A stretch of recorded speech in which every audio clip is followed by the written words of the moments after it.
एक जंगल के बाहर एक बड़ा पुराना महल था। महल के अंदर एक जादूगरनी रहा करती थी। जादूगरनी बूढ़ी और बहुत शैतान थी। उसके पास एक चील रहता था जिसका वो पाँव बांध कर रखती थी। एक दिन वो चील उड़ता हुआ जंगल में आ गया और जंगल में बाकी पंछियों को उड़ता देख बहुत खुश हुआ। इन सब की जिंदगी कितनी अच्छी है जो ये अपनी मर्जी से कहीं भी उड़ सकते हैं और कितने खुश भी हैं। ये देखकर चील की आंखों में आंसू आ जाते हैं और वो जोर जोर से रोने लगता है। चील के गिरते हुए आंसू नीचे जंगल में सो रही नागिन लतिका पे गिरते हैं। लतिका चौंक कर उठती है। अरे, ये पानी कहाँ से गिर रहा है? पूरी नींद खराब कर दी। लतिका ऊपर देखती है। उसे आसमान में एक चील उड़ता दिखाई देता है जो रो रहा था। अरे, ये चील तो बहुत रो रहा है। पर ये रो क्यों रहा है? शायद ये भूखा होगा इसलिए। पर चील और सांप की तो हमेशा की दुश्मनी है। कहीं इसने मेरा ही नाश्ता कर लिया तो?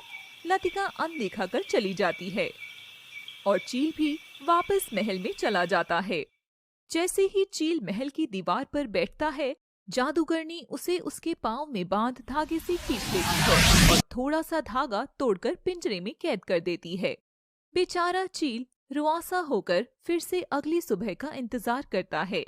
अगले दिन भी चील आसमान में उड़ने लगता है और बाकी पक्षियों को और जानवरों को खेलता देख फिर से रोने लगता है। इस बार भी आंसू फिर से लतिका के ऊपर आकर गिरता है और उस दिन चील की रोने की आवाज भी बहुत तेज आ रही थी। ये देख लतिका बहुत परेशान हो जाती है। आखिर ये चील इतना क्यों रोता है? कोई तो बड़ी बात होगी। मुझे इससे पूछना चाहिए। लतिका चील के नीचे खड़ी होकर आवाज लगाती है।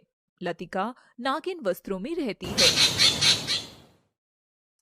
अरे चील, मैं तुम्हें इतने समय से देख रही हूँ। तुम बस एक जगह रुककर रोते क्यों हो? क्या तकलीफ है तुम्हें? तुम कौन हो और मुझ चील का दर्द क्यों पूछ रही हो? मैं नागिन हूँ। मेरा नाम लतिका है। और नागिन रूप में आ जाती है। क्या एक नागिन होकर तुम एक चील से बात क्यों कर रही हो? तुम्हें डर नहीं लगता? डर? कैसा डर? अगर मैं तुम पर आक्रमण कर तुम्हें मार डालूं तो? नहीं चील, मैं इतना तो तुम्हें देखकर समझ गई हूँ। तुम ऐसा कुछ नहीं करोगे। वैसे मेरा नाम समर है। समर? इतना अच्छा नाम और एक चील का? दरअसल मेरे नाम के साथ मेरे बहुत से राज जुड़े हुए हैं।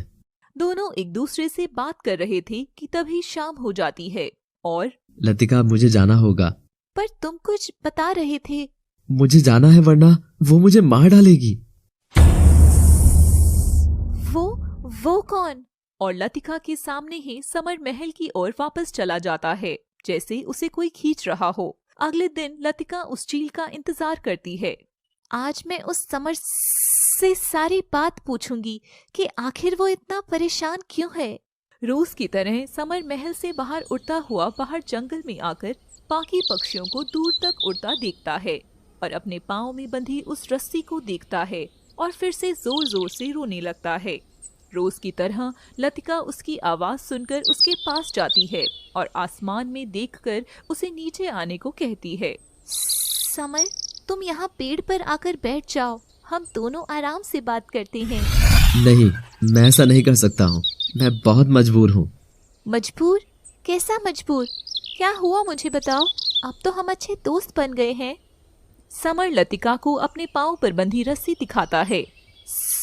ये क्या है तुम्हारे पाँव पर? ये रस्सी कैसी? तुम नीचे आओ, मैं इससे खोल देती हूँ। नहीं, ये कोई ऐसी वैसी रस्सी नहीं है। अगर ये मेरे पाँव से खुल गई तो वो मुझे मार डालेगी। कौन तुम्हें मार डालेगी समर? लतिका, मुझे एक जादूगरनी ने अपने महल में कैद कर रखा है। कैद? पर वो क्यों?